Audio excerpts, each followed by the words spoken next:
Hello, Bills Mafia. This is Bryce Vega, and welcome to Pass the Salt, the show where I'm usually the salty one complaining about something regarding the Buffalo Bills.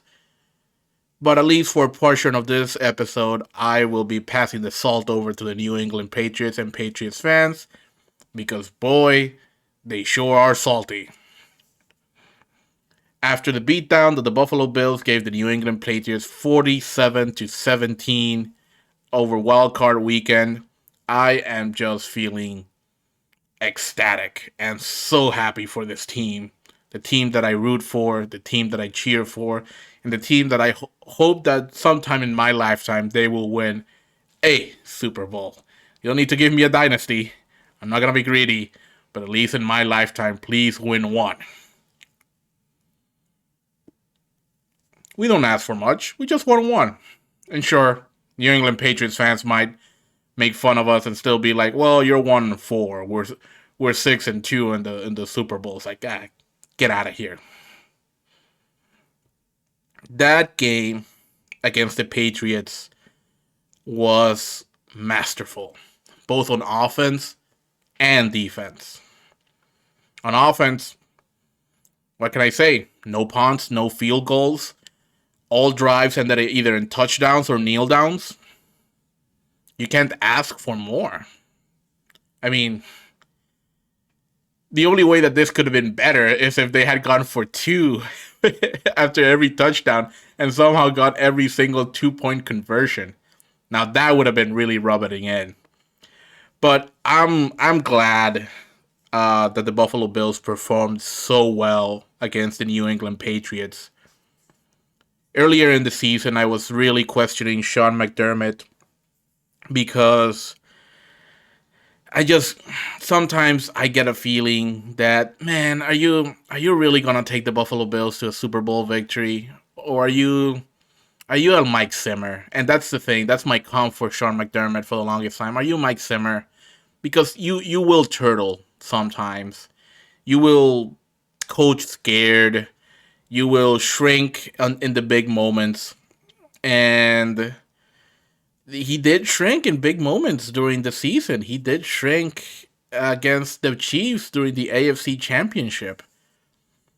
And that's, at some point you just need to be fearless. But at the same time, I was never among the crazies on Twitter saying we need to fire Sean McDermott.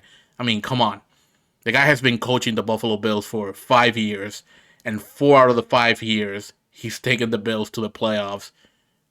Granted, first time, bit of a fluke, but we have gathered enough of a sample size between 2019, 2020, and 2021 to suggest that he is a successful coach. He's definitely not Marvin Lewis, which was the early comp that a lot of Sean McDermott detractors had with him. And the comp was, well, he's a defensive guy who's going to take you to the playoffs, but he's just going to be a one and done. Sean McDermott has gone to the playoffs 2 years in a row and at least gotten a win. He got 2 wins in 2020, and he, as of right now, gotten at least one win against the New England Patriots. Let's see if they can beat the Kansas City Chiefs and advance to the AFC Championship for a second year in a row. And hopefully win. Because I certainly don't want to be hearing any comparisons with Rex Ryan. Oh man, he made the AFC Championship twice in a row and probably lost all both times. We certainly don't need that.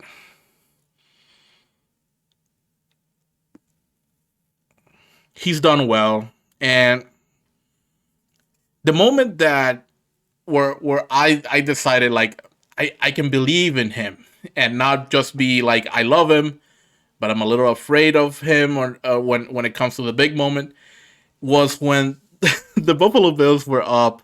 I think it was 40-7, sorry, 40-10 against the New England Patriots, and Micah Hyde had just had that amazing.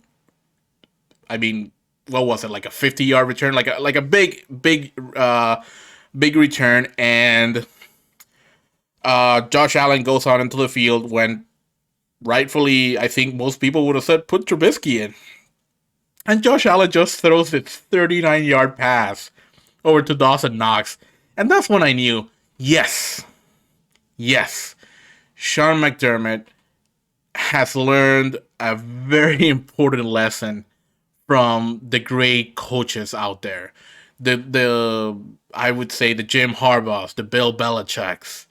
Uh, Put your foot on their throat. Don't let up. Don't just bury this team if you have the ability to do so. And when he did that, I was just at awe.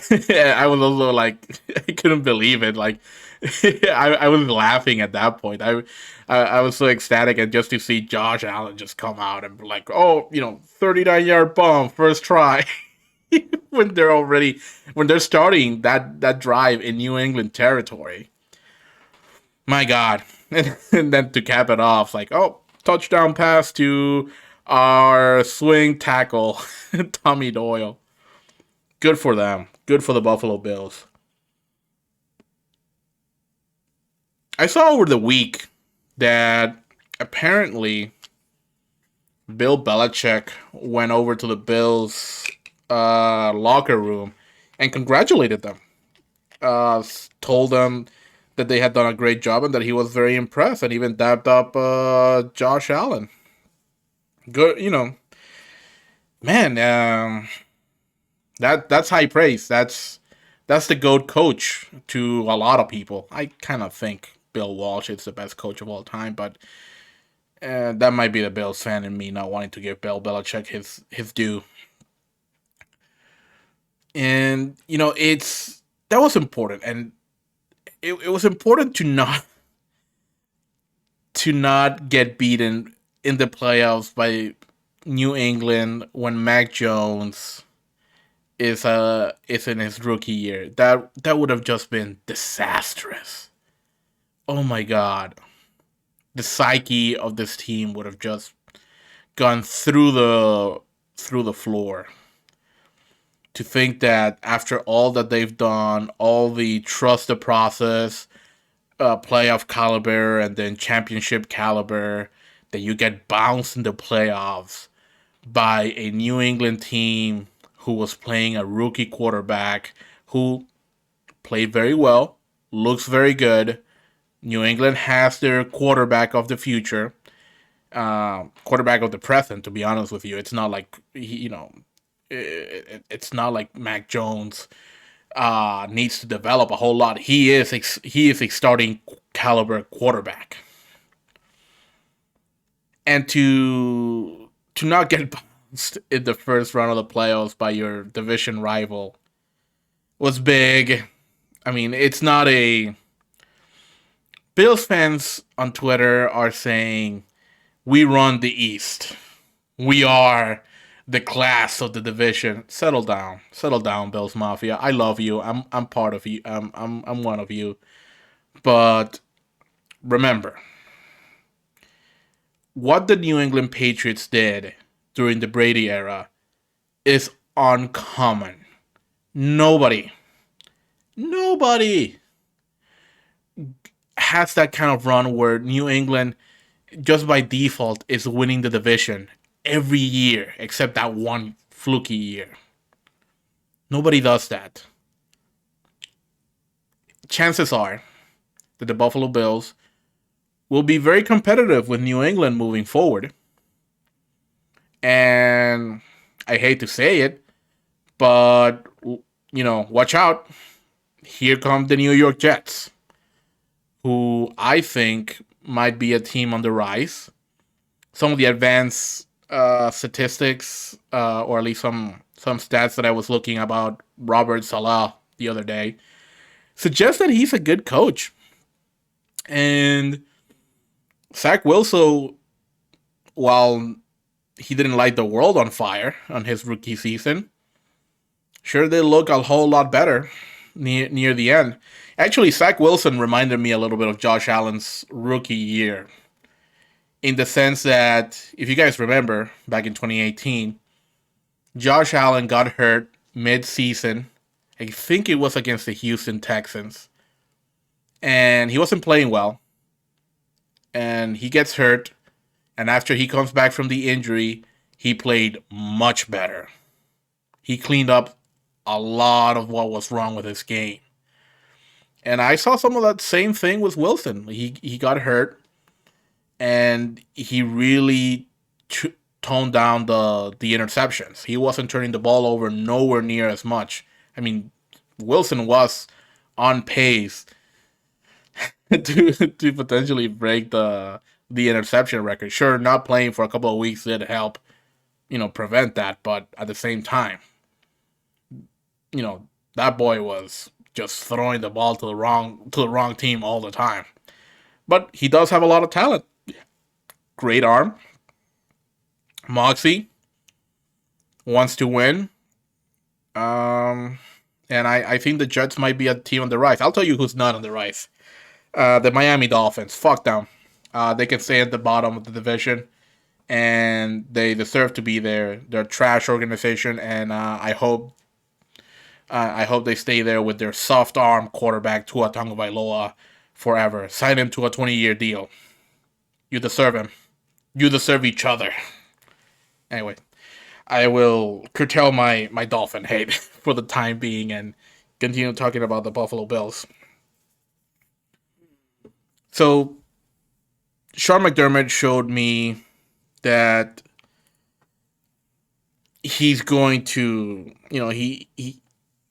he's not going to blink when he's facing Bill Belichick, and that's good because the first game against the New England Patriots during the regular season, oh my god, that was I know I probably shouldn't be bringing it up, but that one still stings.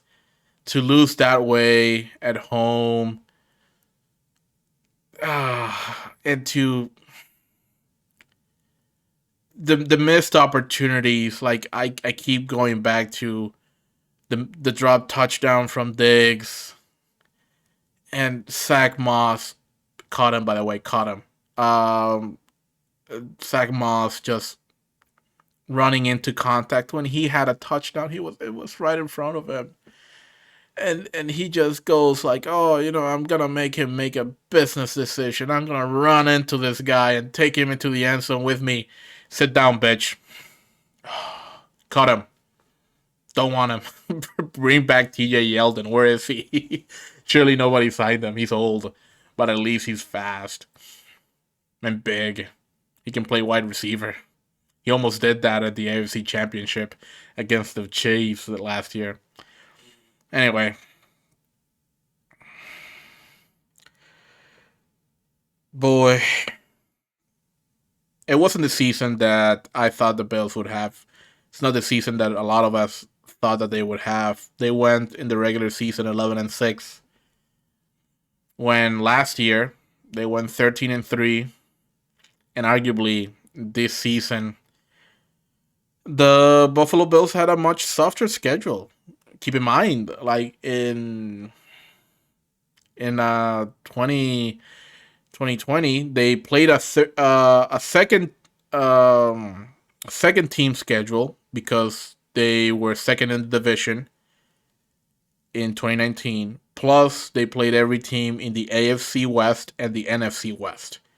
Two pretty good divisions, regardless of the fact that the AFC West does have, a couple of tires fires when it comes to the Raiders and the Broncos, but still, it's a pretty tough division. And earlier this year, I mean, it was almost impossible to tell who was going to win it when the Chiefs were at the basement for several weeks.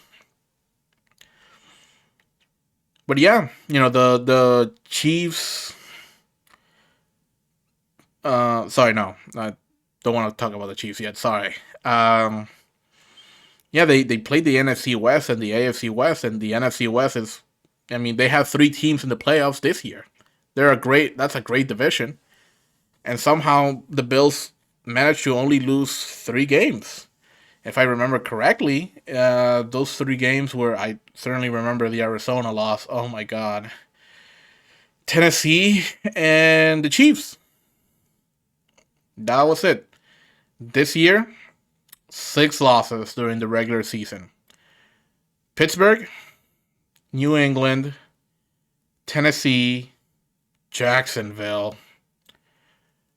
Um, who else? I'm going off of memory. Um, Tampa. Ugh, that would have been such a nice win. And I get the feeling that did the Bills lose to another NFC team? No, I think Tampa was the only NFC loss. Who am I forgetting? That they lost to. Oh, Colts. Oh, I couldn't forget about the Colts. Um, the loss to the Colts was what made me start making videos and just sharing my thoughts into the ether because that blowout was against Frank Reich too. But I mean, this year the Bills only played the AFC South and the NFC South. AFC South is considered to be probably second worst division after the NFC East. I mean, that's a division with the Texans and the Jaguars, two of the worst teams, and the Colts for a while there were looking pretty sketchy because of all their injuries. Um, and conversely, like the NFC South, like oh my God, Panthers are a joke. And so the recording of this video, I think the news came out that they hired Ben McAdoo to be their new offensive coordinator.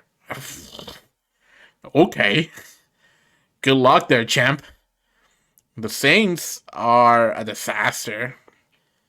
And other than Tampa Bay, who else? Oh, 28-3, of course.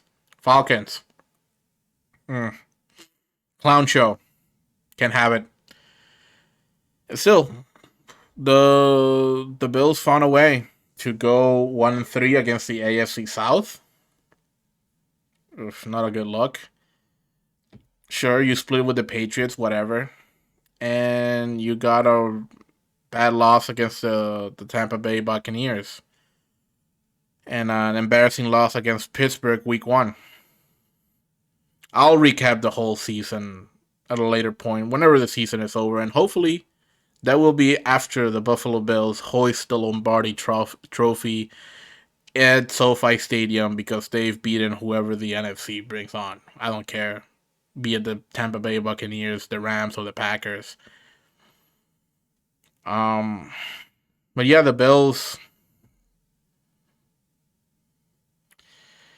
You know, I when I saw them have that beatdown against the New England Patriots, and they played so well. So, everything was clicking on offense and defense. Part of me thought, like, were they hiding some of this stuff during the regular season? Is that why they lost so many more games this year as opposed to last year? Because the team is basically the same. Sure, there's been some shuffling on the offensive line, and John Brown was replaced by Emmanuel Sanders, arguably an upgrade. Though, oof, at one point I thought that Emmanuel Sanders would have 1,000 yards, and it wasn't that close. Good player, love him. I would not mind if he stayed around for one more year. Regardless, and I thought back to the 2020 season and how beat up the Bills were at that point.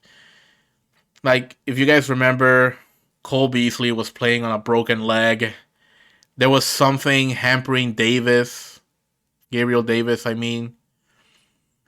Uh, the offensive line looked hurt. I'm pretty sure, like, something was bothering Ike Bucker and John Feliciano, which is part of the reason why the interior of the line just looked like garbage against the Chiefs. And Stephon Diggs had the oblique injury, which that just sounds painful. Can you imagine, like, the center of your body just is in pain all the time. Oh my god. Good for him for toughing it out. I don't know if I could. And I was thinking about this the other day where it's like, Stephon Diggs' yards went down quite a bit compared to last year. And there were weeks where Bills Mafia was, where's Stephon Diggs? Say he's your weapon. Come on, Josh. Throw the ball to Diggs. He's open. He has to be open. Come on. Where's Stephon Diggs? Throw him the ball. He's the best wide receiver in the league. Like, that's a bit of an exaggeration. He's one of the best, but he's not the best. But a lot of us were frustrated with the seemingly lack of usage. Like we got really accustomed to Stephon Diggs just getting 100 yards per game once he got really going during the 2020 season. And in this year, there were games where it was like, oh, 2 catches for 49 yards. What? What? I mean, Diggs ended up getting his, typical 1,000 yards. Good for him. But, part of me thinks, were the Buffalo Bills like basically managing his workload to make sure that he wouldn't basically limp into the playoffs like he did last year? And that seems to make sense to me. I mean, Sean McDermott, I will sometimes criticize him probably unfairly. He has been pretty good at injury management. Man, over in his tenure, the Buffalo Bills have not suffered catastrophic injuries. It's a combination of I think his pretty good management of it, letting players rest or sit out games if they get a little bit dinged up, and you look ahead and say, hey Jordan Poyer, you're like really good. How about you don't play against the Texans? You got a stinger. Like, I don't think it was a stinger, but I remember, I think it was Jordan Poyer who sat out the Texans game. And I mean, come on, the Bills blew him out 40-0, and at least I remember that at least a significant defensive player didn't play there. Um, so maybe that's part of it. Maybe the Bills decided, hey, we in 2020, looking back on it, we were very explosive during the regular season, and then playoff came around, and we had essentially had emptied the tank. We had nothing else to show for the season, so they played. They kept their cards close to their chest, and maybe they're just playing them now in the playoffs. Because looking back on it, looking back on it, that playoff, those playoff games in the 2020, season, the Colts outplayed the Bills. The only reason the Bills won was because Josh Allen made enough heroics to will the team into a victory, and he almost cost the game too when he had that awful fumble for a loss of like, what was it, 20, 30 yards. I think it was Darrell Williams who recovered the ball, and God bless him. Regardless, uh, God. And then the Ravens game is next. And what did the Bills score? 17 points? I know that the Ravens had a good defense, but man, 17 points at home. Oof. It just seemed in that game too that you know Josh hardly made any could hardly connect with his receivers. Um, that game essentially turned on the pick six from Taron Johnson. Taron Johnson doesn't make that pick six, who knows what happens? Maybe the Bills season ends right there.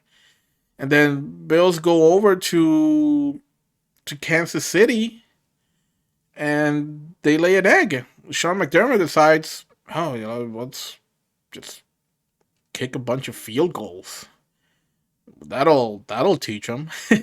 hey, hey, Sean, the Chiefs just scored another touchdown. How are you gonna respond? I think Tyler Bass needs his confidence up. Let's kick a field goal right here because three is not seven, but it's pretty close, right? It's only 4 points less.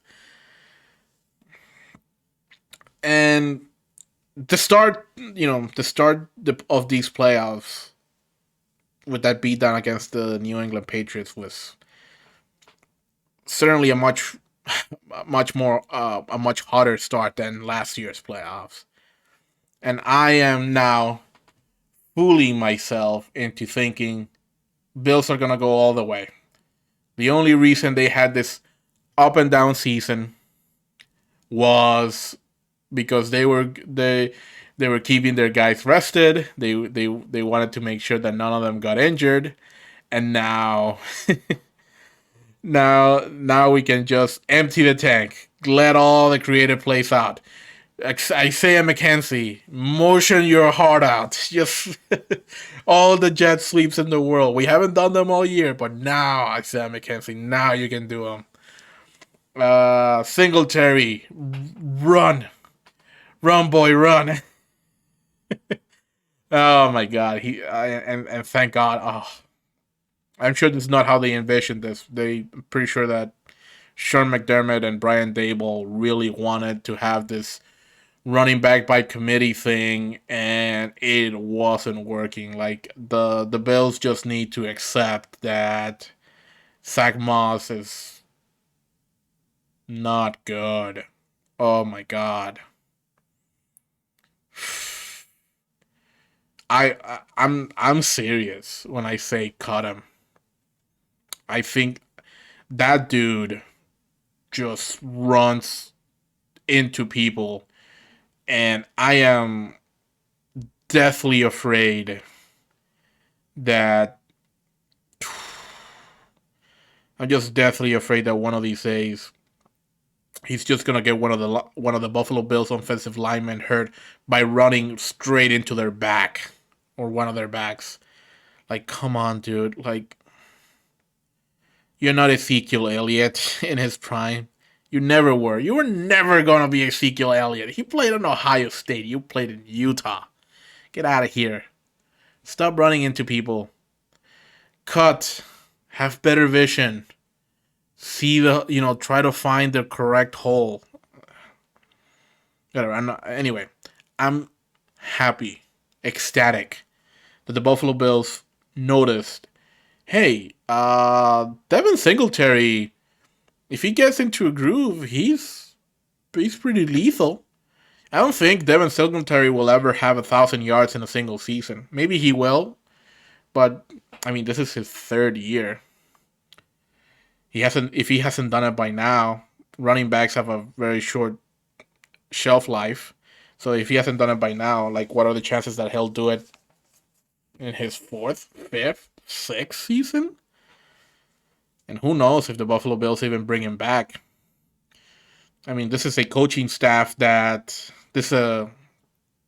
caught Shady McCoy. Like, yep. Thanks for your help, Shady. Now get out of here. Uh,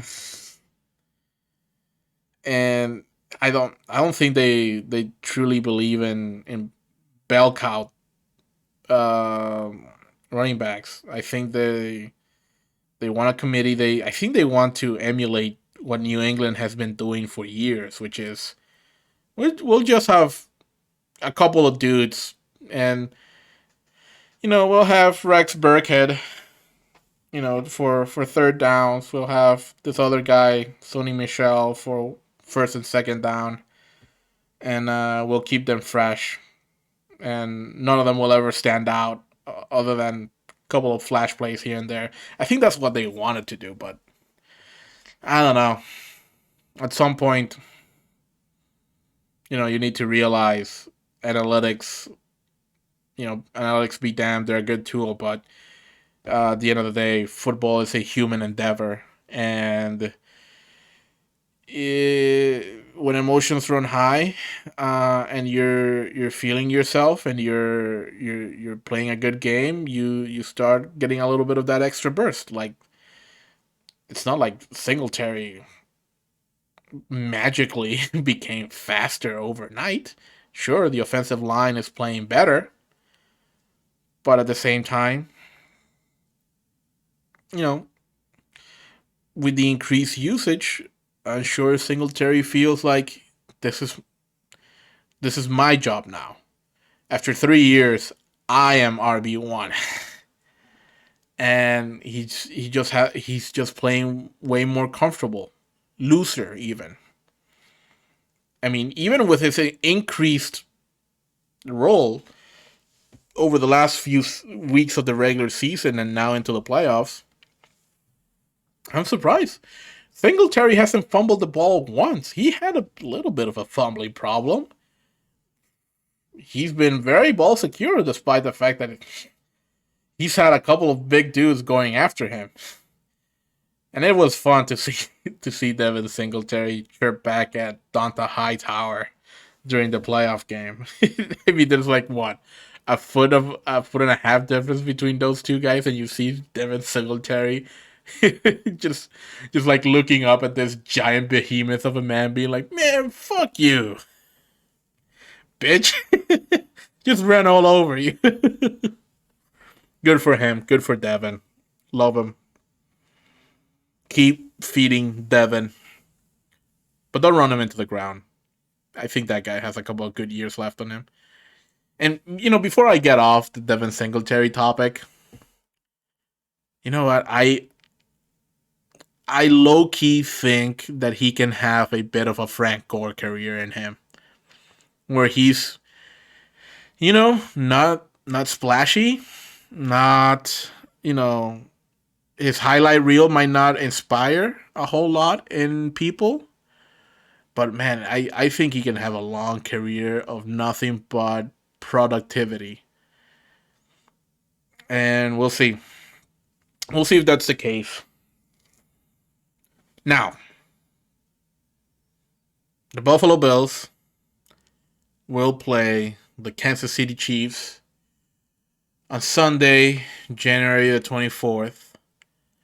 I believe at 6:30 Eastern Time at Kansas City, with I believe Tony Romo and Jim Nantz in the booth, and the officiating crew will be John Hussey, who, from what I've read, does not make a whole lot of calls. I think he's near the bottom of calls made. His crew apparently just lets the players play, which I don't know. I've heard a couple of Bills personalities, podcasters say, "Hey, maybe this is a good thing. Just let the players play," because at the end of the day, like, people get so angry that over bad calls, that I think people just want to remove referees from the game altogether. But I'm a little worried. I mean, last year during the AFC Championship, we saw a dude pile drive Stephon Diggs into the turf, and it took the official like a minute. I'm exaggerating, but a long ass time to think, should I throw a foul? Sorry, should I throw a flag? Is this a personal foul? Yes! Yes, it is a personal foul. And they were getting away with a lot of dirty stuff. Like, I kind of remembered, like, I have this image of Andy Reid being this like jolly fellow, especially now that he wears red while coaching the Chiefs. That it's like, oh, he's like Santa Claus. Look at this jolly fellow. He talks about cheeseburgers and having fun and oh whatever, everybody loves him. And then I remember it's like, oh, that's right. He sometimes he likes his team to play like a bunch of thugs at the gridiron, and he and Steve Pagnuolo on defense, man, they came out playing.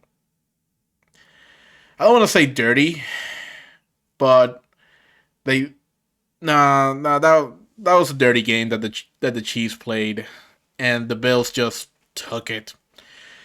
And that the Bills only have themselves to blame for not responding accordingly and not thinking, hey, maybe we should hit back, because that was just so demoralizing to see.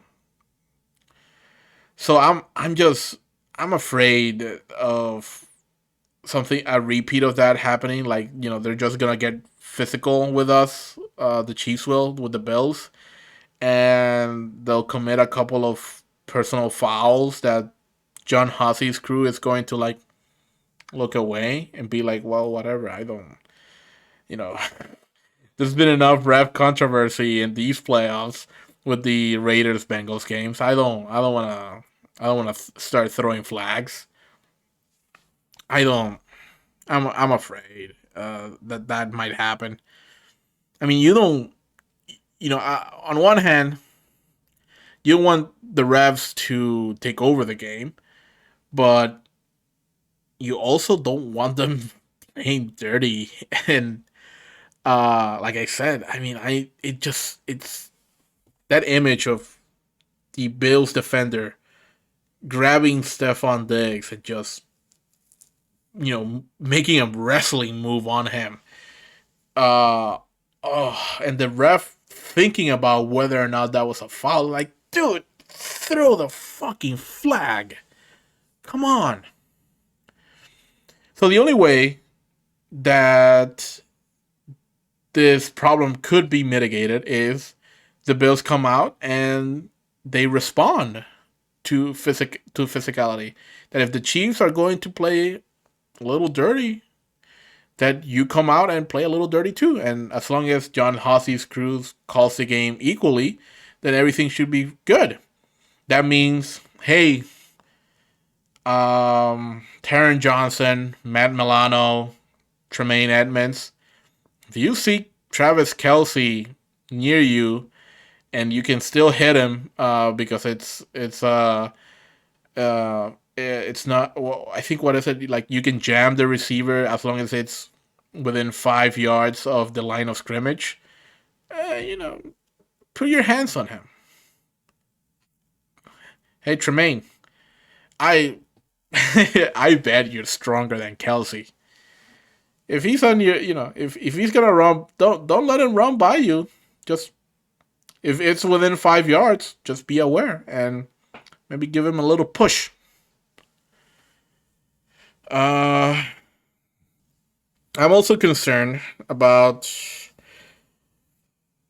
the secondary. I know the secondary has played outstanding this year, but Tre'Davious White was hurt during the Thanksgiving game against the New Orleans Saints, and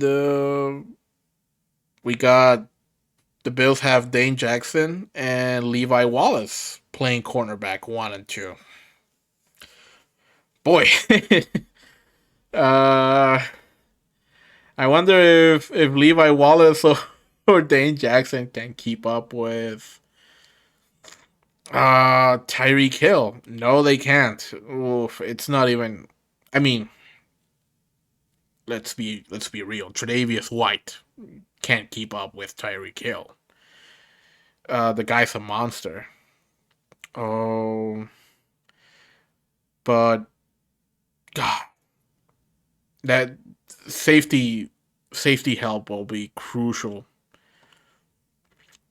And at the end of the day, like this might be one of those games where the secondary, I feel it's strange because I think this might be one of those games where the secondary for the Bills will be the liability on defense, and you'll be heavily relying on your pass rush to affect Mahomes.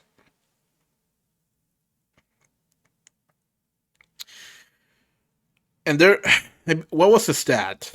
I believe the stat was like the Bills are like 11th in sacks in the league, and but they were first in pressures. Sounds about right. Like Sean McDermott likes, contain the quarterback, don't play splashy defense, just keep everything in front of you.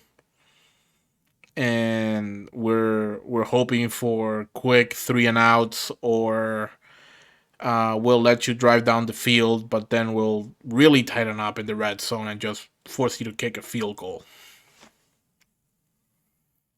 We'll see, man. I saw I saw a Kansas City Chiefs team that really really took it to the Steelers, and that was a good defense that they annihilated.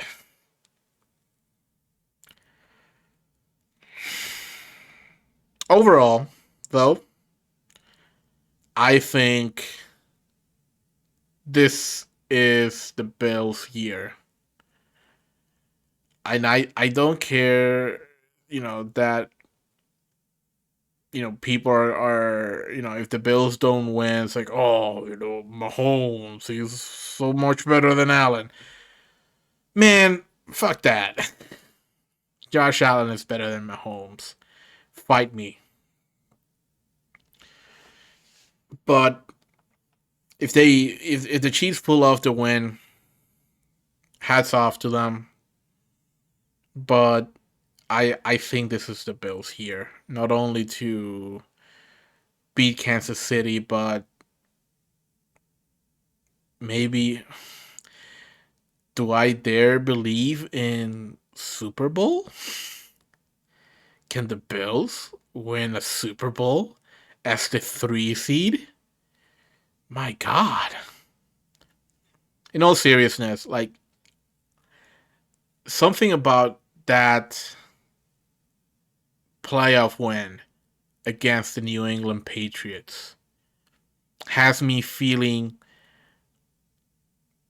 different about the team. Like, they were waiting. If any of you ever watch NBA basketball, well, what other kind of basketball? If you watch NBA basketball, there's teams out there that they're so talented that they don't really care about the regular season, and the regular season in NBA is huge. Like, so there'll be weeks where star players will be like, we're taking an extended vacation. Like, we're just not gonna play. We just want to be rested for the playoffs. Well, then we lost enough games that even though we're the most talented team in the NBA, we only got like the fourth seed. It's like, no biggie.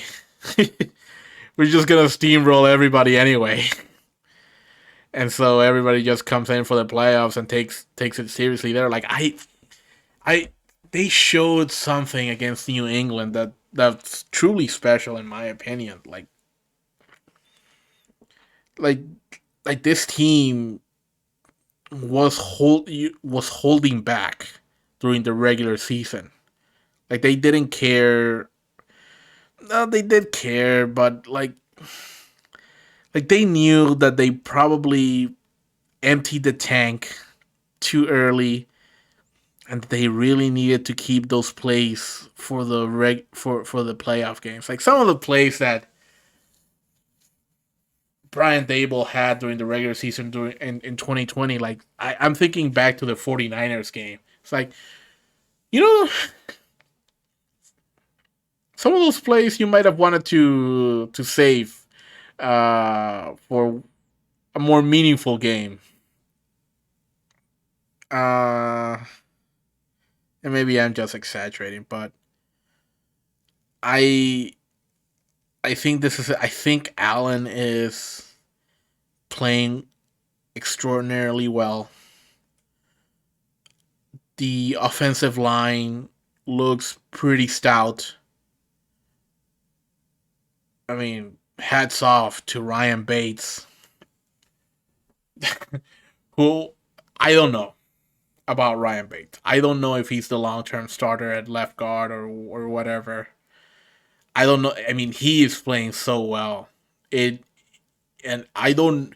It's hard to tell. It's hard to tell if he's really that talented or he's just coming in essentially healthy because he didn't play the whole season and he's athletic and strong enough that he's keeping up with all these defensive linemen who are quite frankly beat to hell because they've gone through the whole freaking season playing. I don't know. Part of me wants to believe that Ryan Bates is the real deal, so that the Bills don't have to like overhaul the freaking offensive line again. But I caution you, Bills Mafia. We haven't seen Brian Bates go through a full regular season.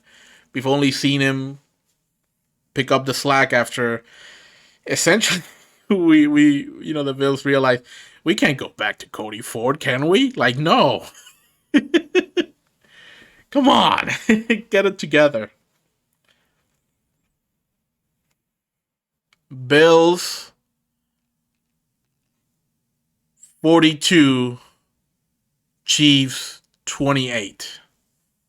That's my final score prediction. They're going to destroy them. They're going to, show the Kansas City Chiefs that there's a new new class of the AFC, and they're going to take. I don't care, Titans, Bengals, whoever.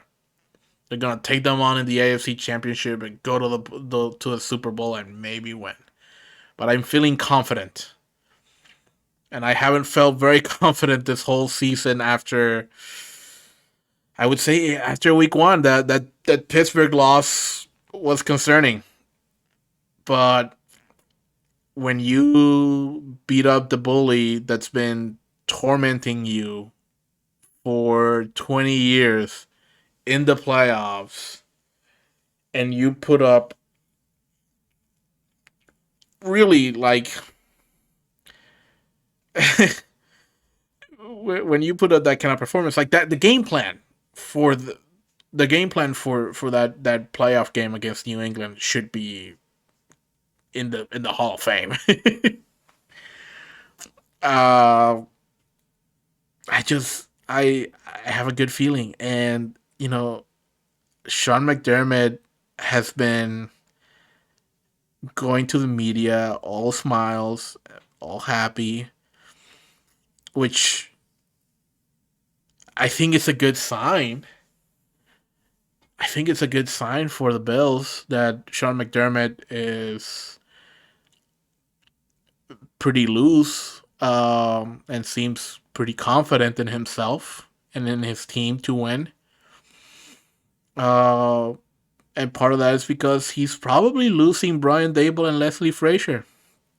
So for Sean McDermott to act this way when he's probably losing you know, his two generals, to me means like he he feels something, he knows something, and